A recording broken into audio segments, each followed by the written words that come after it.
Well, here we are. We have Quinn Bailey, the writer, director of Cold Hard Blood. Thank And you. Good to be thank, here. yeah, thanks for being here. Um, the first thing I always like to start with the compliment, and with your film, I have to say I just think it's a really fun ride. Um, I assume I can safely say that you intended to make sort of a fun grindhouse kind of good old fashioned sci-fi exploitation vibe that Oh, Tarantino and 100%. Rodriguez love so much. 100%. Yeah, Absolutely. and you deliver, and go ahead and share with us. I know if we were having a Q&A in the theater with an audience, someone would ask you, like, when did you get the idea to make a grindhouse kind of film, or did you come up with this idea and say, hey, if I could go full 70s exploitation with this? Well, actually, Cold Hard Blood, the idea was kind of kicking around in my head for actually 5 or 6 years is the weird thing about this one. Because the idea for sort of the world building of it came around like sort of in like 11th or 12th grade, where it was like, idea was like, I wanted to do like an idea for like a dystopian, I guess, action horror thing set in a world where like blood is a commodity. And I had all these ideas about how the world works. And that kept growing over a couple of years until sort of it reached a point like in my final year of college where it was just like, I sort of have to get this one out there.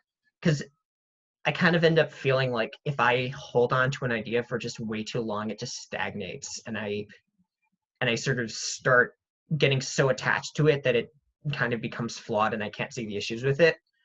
So with this, I felt, you know, it's a good time. Got to get this one out there. Just finally got to tell the story I've been wanting to tell for years. And And while you were I don't still in know. school, you jumped on it still in school, or soon Yeah, after? this is my final. That was my senior thesis for Loyola Marymount University. That was my final project as a college student, actually. Fantastic. And so you kicked it around all those years, and then I guess as a thesis project, you didn't have a lot of time to spare. You had to get it done. Under 6 months. I wrote the script over summer 2019. Sort of put everything together, shot it in October, and had a cut ready by December. So it was on a pretty tight schedule. Yeah, that's quick. That's quick. And that includes all the pre when you cast there, you just cast actors, right? There's not an or do you pull from an acting program? I just sort of did outside casting actually. There Yeah. was a My school sort of encourages us to try and cast outside actors. They usually try to get us to like hold auditions and that.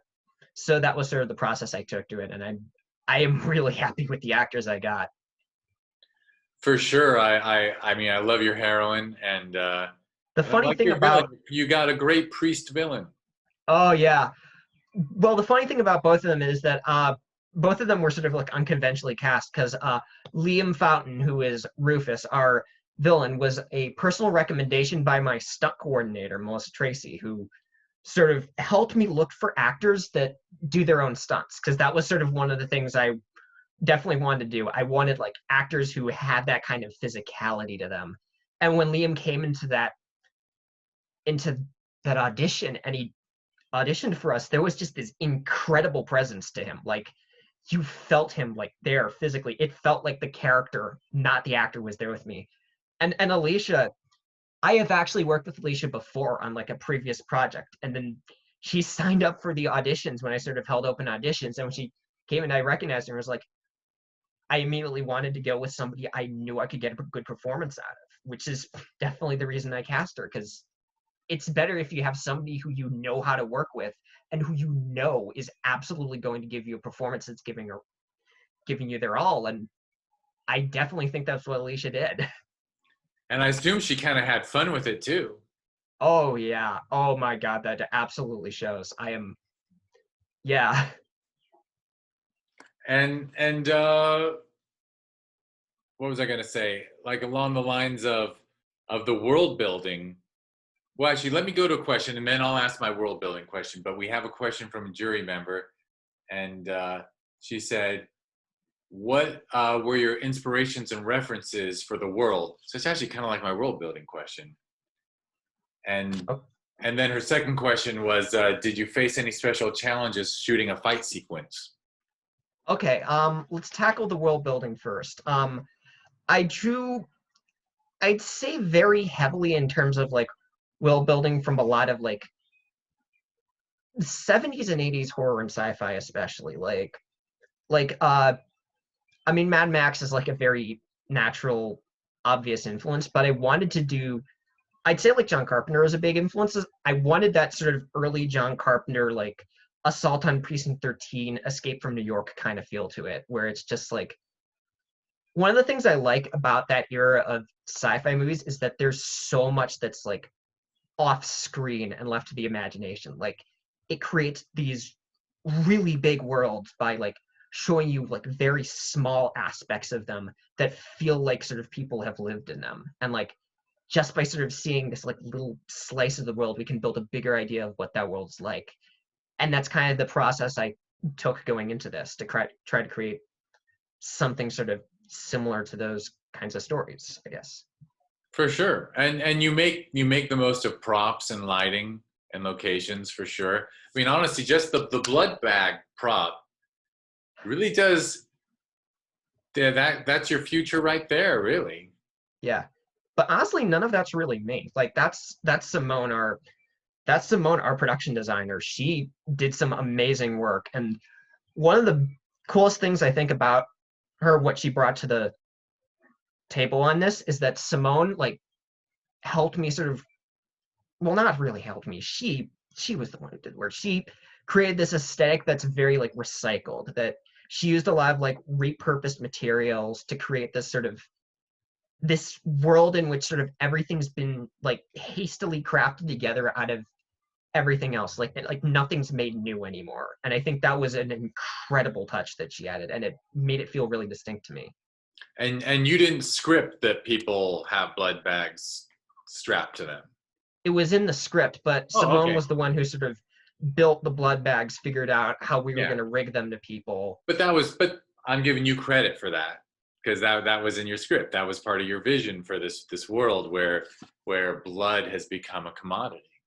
Yeah, that was, I sort of like struggled with like, I originally at one point wanted to do just like constant injections. Then it was like, doesn't feel like that would be convenient for people living their lives. And then sort of the blood bag thing just came up. And For I thought sure. that worked and was a like much simpler way of sort of getting to that.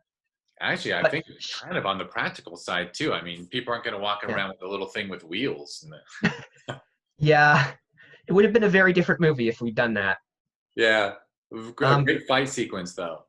oh yeah, on the fight scene, I cannot take credit for any of that. That was all Melissa. That was Melissa Tracy, our stunt coordinator. She did an amazing job coming in and sort of training our actors to do this. Melissa also helped a lot with the visuals that Evers, my cinematographer, and I sort of set up for that scene, sort of helping us figure out how do we stage this to make it look the heaviest. And like, I mean, even then, even after all the work everybody puts into it, shooting a fight scene's hard. Like, it's some, I like having them, but they're also really time consuming. Like, and I am so amazed that my cast had the patience they did to sort of deal with like sort of these different takes and figure out like that we needed all these different angles to sort of make these punches sell. It's really hard to shoot so that you can edit a fight scene. Yeah, It's so complicated, and you pulled it off. we pulled it off. Crew. The team did, yeah. Yeah. That's great, and it was smart of you to bring in a stunt coordinator. I'd actually worked with her before is the thing. On the short I did before this last one, Melissa, I brought in as a stunt coordinator for a fight scene we did on that one, and also for a stunt where we smashed a prop guitar. And I thought, okay, I have a stunt heavy script. I have a stunt coordinator who I've worked with and I like. Again, let's bring back crew I feel comfortable with. It was cool. So two, even before you finished film school, two films with stunts in it. Yeah, I want to describe my own work as ambitious. It is probably a lot closer to biting off more than I can chew. Those are synonyms. Thank you. That is ambitious, and you don't get great. You really don't get great work unless people, you don't get great work staying within the lines and playing it safe. That's for sure. Yeah. Well, and the other topic, and you brought this up when we had a Zoom mixer for the festival, was you wrote about a future disease pandemic problem, and now your film is completed in the middle of a global pandemic. That was completely unintentional. Like the pandemic, I will be honest, is pretty much like there to sort of justify like the world building. That's like what would happen that sort of propels the world into this state where everything is just so radically changed. What would shake society from the ground up? And when I was writing it, it's like, oh, a pandemic. That's very science fiction-y. That's very large scale. That's probably not going to happen in the foreseeable future. Well, and also, and you did, obviously, it was, I like your instinct to throw in how an organized religion takes advantage of whatever's going on at the time. That was actually like that was one of the big reasons for writing it. Like I get very invested in like stories with like very contemporary themes. Like I grew up really, really liking The Twilight Zone, which is another major influence on this film. Like, especially in terms of how Rod Serling and the writers' room he had on that show really, really worked these heavy social themes into stories. And I was kind of interested by the topic of like the prosperity gospel. That's this procedure, I guess, or like belief in like certain circles of like American evangelism that like sort of like wealth and the gathering of that brings you closer to God. And yeah, the Olstein stuff. yeah, it was like specifically looking at that, I saw like how the weird contrast between that and like God wants you to have his wealth, and then like the way these figures like an Austin figure that like sort of react during like times of crisis, like how some of them like shut down like their mega churches during like hurricanes instead of offering them a shelter, or just sort of trying to make money off of it. And the thing that really drove me writing the script was like, especially writing Rufus and the people who work for him, was what's that like? What kind of moral leaps do you have to make to like justify all of this happening in the name of faith? And like, how do you reconcile that? Yeah. Yeah. And I mean, harvesting blood. That's one way. That's one way. That's one way. Well, it's been a pleasure showing the film. Is there anything any on-set anecdotes or anything you want to share? We have a couple minutes to go. Okay. Well, let's see. We shot this in 4 days. A lot of the locations you see in the film are either on location or on set. We did the outside of the blood center is actually the outside of the business school at LMU. So I was going to ask you if you just found a spot on campus that had a futuristic concrete vibe. Yeah, because everything on campus is like, kind of every building is a different architectural style because it's one of those campuses where they've been adding things over the years. And just the business school is this very strange building because it's just this giant towering hunk of concrete. And it's just like this odd and foreboding building. And when I was looking at like exteriors we could use on campus, I was like, oh yeah, we got to shoot there. So what we ended up having to do was, most of the scenes outside at night are actually shot, and I don't know, however, if my cinematographer pulled this off, but they are almost entirely shot with natural light and very few lights. Really? Yeah. In my mind's eye, there's colored lights and all sorts of things, but that was all natural light. Mostly like sort of stuff that had been already there, or we just sort of like hooked up a couple. I guess the film is so colorful, and you really just you really made it so visually rich that I guess even the exterior stuff I'm carrying my memory into the exterior where the group of blood Yeah. patients surround the priest. And That scene, the group of blood patients surrounding him, I'm going to be honest, that was actually something Melissa and Evers came up with on the spot. That ending where Rufus dies was okay, so we did improvise a lot of stuff on it because sort of on set, a lot of stuff changed from the original script. In the original script, I had it that sort of like Rufus was just sort of like trapped inside like the blood bank, and like my original idea for it was like as sort of police are entering, it's him trying to keep them out and sort of just trapped in this room with like his own creation and like facing the horror of what he's done. But as we were shooting it, Melissa and some of the other crew sort of came up with this idea where it's like, well, what if we have sort of the patients outside take their revenge? What if like sort of like Rufus isn't like undone by Echo, but by sort of the people who he's like ignored for so long? And it's like an ironic twist where they finally get the blood they've wanted from Rufus. And as soon as everyone pitched that, it was perfect. Like it was better than anything I'd written. Like way better than anything I'd written. I was like, we have to do that. And the thing is, like, the best thing about that shot, I love the shot that we did with the street light where it's just them under it. That one I can say is pretty much no outside lights. We pretty much lit that almost entirely with the street light.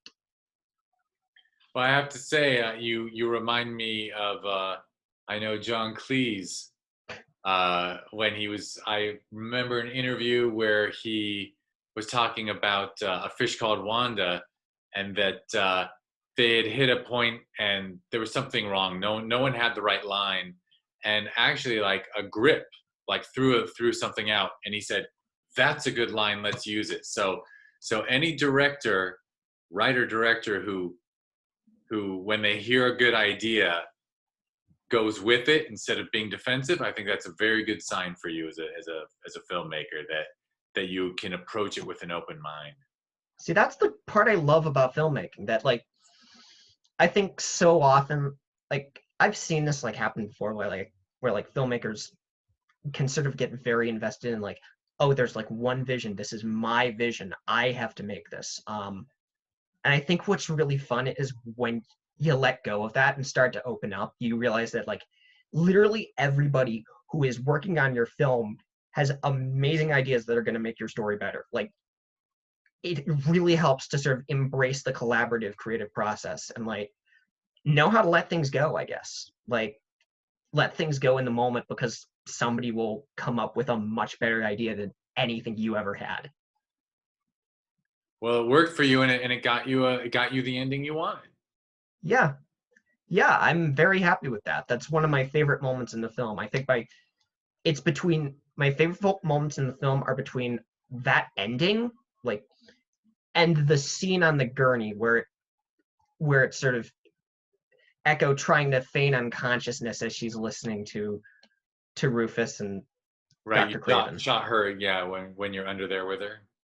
Yeah, that was like that was the shot. That was like when I was talking to Evers, like when we were playing this out, I was like, that's the one shot I know I want to get more than any other. And like I want to do the scene almost entirely in one shot where it's just everything sort of there on frame and like the tension is like how close they are to each other. And Evers took that and he just went above and beyond with that shot. Like it's so good. Agreed, and it's got that cinematic vibe too. That's a very cinematic shot. Thank you. All right, well, I'm sorry I have to cut it off, but I've got another one of these soon. It's like we're at the theater and everyone gets their time sitting on the stage. But thank you for the film, and Thank you for having me. thank you for your enthusiasm. You've been a pleasure to have be a part of the festival, Thank you. and I look forward to seeing more. I assume you're spending a lot of time writing and keeping busy. I've got a couple ideas. I've got an idea that I'm sort of fleshing out right now. I've got an idea for another short. Yeah, I think this next one's going to be fun because that's sort of always the process for me. It's like, okay, this last one was great, but the next one's going to be even better. Like, I was going to joke that since your pandemic came true, maybe the next one you write should be Everybody Gets Rich. that would be a fun one. My parents have been asking me, like, hey Quinn, please write like a romantic comedy where happy things happen to people because your last film accidentally might have caused this, and we want, if you have any psychic abilities, we want them to use them.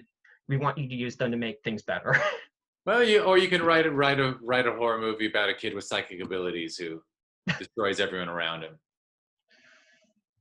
I don't know. I probably should not give myself psychic abilities. That's a bad call. I've seen Carrie. I know how that works. True. Classic 70s. Another one I drew from. Yeah, for sure. Oh, thank you. Just one of my favorite moments in the whole thing I want to remember to tell you was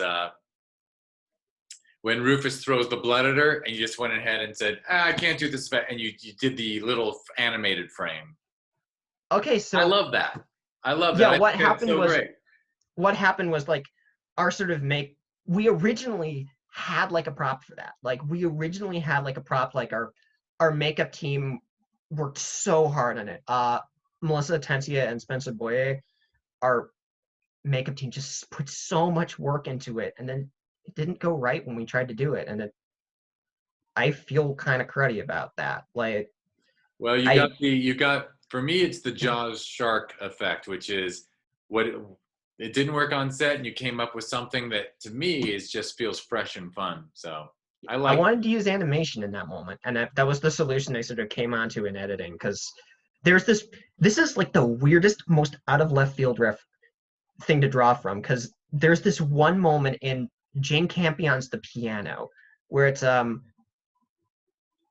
main character's daughter sort of telling this story about why she's mute, and like this very fairy tale story of like how she's been struck by lightning, and then just suddenly in like the middle of this live action scene there's just this animated shot of like a paper cutout being struck by lightning, and it's just so brief, but it's this like moment that hits out of the blue, and it's this really fascinating and powerful moment of filmmaking that's like, I want to do stuff like that where it kind of breaks the form a little bit. Like something hits so hard that it breaks the format of the movie. And as I was sort of editing it and trying to think, okay, well, how do we cut around this?